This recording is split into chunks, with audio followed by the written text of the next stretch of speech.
Hello बच्चों, आज हम करने जा रहे हैं क्लास 6 का chapter 9 that is the living organism and there surroundings. तो बच्चों हम कल ऑलरेडी पढ़ चुके थे अबाउट द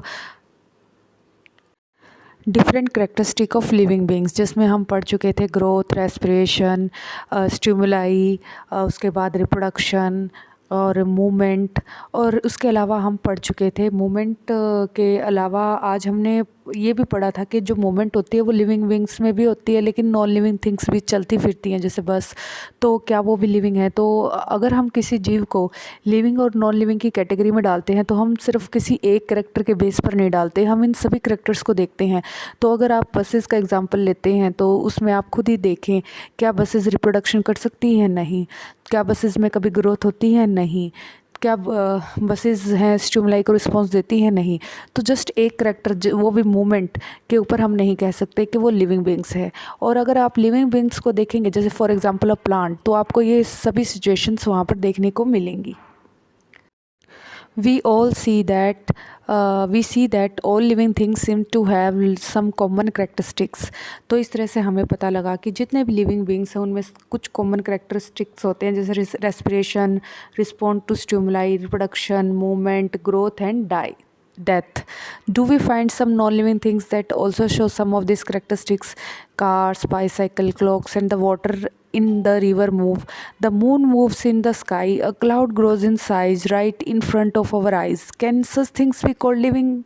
तो इसका आंसर मैं आपको पहले बता चुकी हूँ। सिर्फ चलने फिरने के आधार पर हम नहीं कह सकते कि लिविंग है। इसके अलावा भी और भी लाइफ प्रोसेसेस होनी चाहिए, जैसे कि रेस्पिरेशन, रिप्रोडक्शन, स्टिमुलाई, तो एक्सेट्रा। ये अगर नहीं होती तो कोई भी ऑब्जेक्ट को हम नहीं कह सकते कि वो लिविंग है। Also show all other characteristic of living things. In general, something that is living may have all the characteristics that we have discussed, while non-living things may not show all these characteristics at the same time। तो जैसे मैं आपको पहले बता चुकी हूँ कि living things में ये सभी करेक्टर प्रेजेंट होंगे, जबकि नॉन लिविंग थिंग्स में ये सभी करेक्टर एक साथ बिल्कुल भी नहीं प्रेजेंट होंगे, except moment. In this always true, do we always find that living things definitely show all the characteristic of the living that we have discussed? तो क्या इन सभी लिविंग बींग्स में जो करेक्टर हम डिस्कस कर चुके हैं सभी अवेलेबल होते हैं? तो आप खुद सोचिए, आपके पास प्लांट्स हैं, एनिमल्स हैं, कि ये सभी करेक्टर उन पर जो आपने पढ़े हैं क्या उन पर अप्लाई होते हैं या नहीं होते? Do we always find that non living things में show only some of this characteristic and never all of them? तो आप खुद देखिए कि नॉन लिविंग थिंग्स में सभी करेक्टर्स नहीं होते। To understand this a little better, let us look a specific example. Consider any seed, say मूंग। इसके लिए हम एक एक्सपेरिमेंट करते हैं। हम मूंग की दाल होती है उसका एक सीड लेंगे। Is it living? It can stay in a show for months and not show any growth or some of the other characteristic of life। अगर हम मूंग की दाल कहते हैं तो वो एक शॉप पर एक पैकेट के अंदर पड़ी रहती है, तो क्या फिर भी वो लिविंग है? How we bring the same seed and plant it in soil water and it turns into whole plant. लेकिन जैसे ही हम उसको बाजार से घर में लाते हैं और उसको गमले में डालते हैं तो वो ग्रो करना शुरू कर देता है। तो इस तरह से हम कह सकते हैं कि वो लिविंग है। तो did the seed need food? Did it excrete, grow और reproduce when it was in shop for many months? तो उस समय वो नहीं रिप्रोड्यूस करता, क्योंकि उस समय उसको जो भी लाइफ के लिए नेसेसरी थिंग्स है वो अवेलेबल नहीं होती, जैसे पानी, मिट्टी। तो लेकिन हम ये नहीं कह सकते कि वो मृत है, क्योंकि जैसे उसको जैसे ही उसको ये कंडीशन मिलेगी वो फिर से ग्रो करना शुरू कर देगा। We see that there can be cases when we can not easily say that a thing has all the characteristics that we have discussed for it to be called living. तो ऐसा कहा जा सकता है कि नॉन लिविंग थिंग्स में सभी character नहीं होते, लेकिन लिविंग थिंग्स में सभी करेक्टर्स एक साथ अवेलेबल होंगे।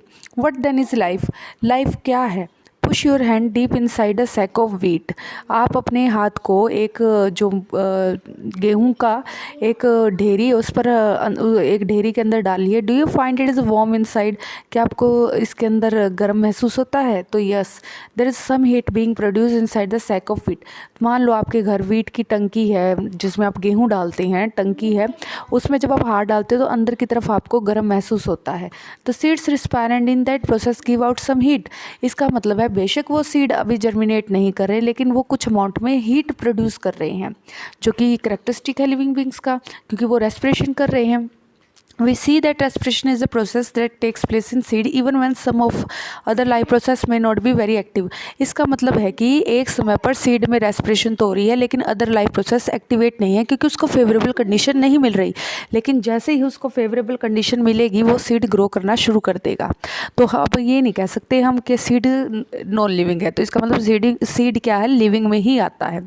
It may not be very easy to answer our question what then is life. What then is life? However, looking at all the diversity of living beings around us, we can conclude that life is beautiful. तो इस तरह से हमने इतना example पढ़े, इतनी diversity मतलब variation पढ़ी, इतनी तरह के जीव पढ़े, इतनी तरह के हमने हैबिटेट पढ़े।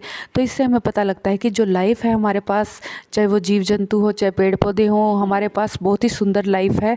और इस हमें नेचर को इन्जॉय करना चाहिए और नेचर की हम देन है और हमें कभी भी नेचर को डिस्ट्रॉय या डिस्टर्ब नहीं करना चाहिए। तो इसलिए हमें पेड़ पौधों को भी तंग नहीं करना चाहिए। जैसे बहुत बच्चे हैं फ्लावर्स को तोड़ते हैं, लीफ को प्लक करते हैं, जो नहीं करना चाहिए क्योंकि वो भी जीवित हैं। तो आई होप आज से आप ऐसा नहीं करेंगे। और आज के लिए इतना ही। Thank you.